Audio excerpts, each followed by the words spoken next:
In last year's NCAA Basketball Tournament, our premium college basketball handicapper Adam Smith went 18-4.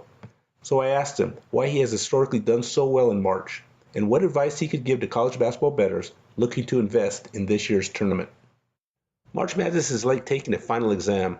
You spent hundreds of hours watching college basketball games throughout the regular season. Now you're using a composite of what you've seen. Combine that with tried and true handicapping methods, and you are already miles ahead of the casual tournament bettor. The NCAA Basketball Tournament is entirely about matchups.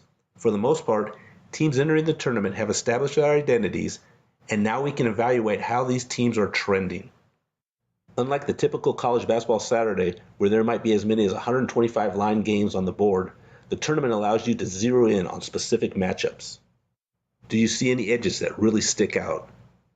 Specifically, do lower seeded teams like a number 13 or a number 14 seed have any size?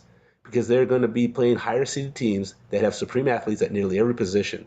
And if they don't have the size to compete, they are likely to get bullied by the superior teams. Does the lower seeded team have good guard play? You really need guards that can handle pressure and are equipped to knock down jumpers or can go get a basket without a set play. The great thing about March Madness is not only can you get in depth with the matchups, but you also have all the data points you possibly need to handicap a game during the tournament. You can use advanced stats from sites like KenPom to see if there is statistical evidence to support your thoughts on the perceived matchup edge you are seeing. To have a successful March, it is absolutely necessary to understand the betting market. College basketball is unique in that when it draws the betting public's attention like it does during the tournament, the public is enamored with the underdog. There will undoubtedly be upsets along the way, but I would strongly caution you to beware of the trendy underdog. Public underdogs are the number one killer of the casual bettor during the tournament. Back in the day, a 12 seed or a 5 seed had value, but now that cliche has been baked into the point spread. Dating back to 2005, underdogs receiving the majority of bets have only covered 43.1% of the time.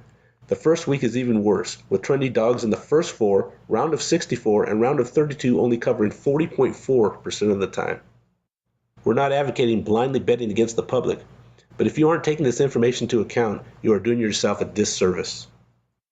It is also valuable to consider fading a team off a big first-round upset in their second-round game, as they are coming off a hugely emotional win with a one-day turnaround, and they won't be sneaking up on their second-round opponent. In conclusion, each bet should go through the same rigorous selection process you would use during the regular season. Is your edge and angle good enough to justify the play if the game were played in January? You don't have to bet on a game simply because it's the tournament. Be selective. You have the most information and individualized coverage available to you during this time period. Use the extra spotlight and time to identify an edge.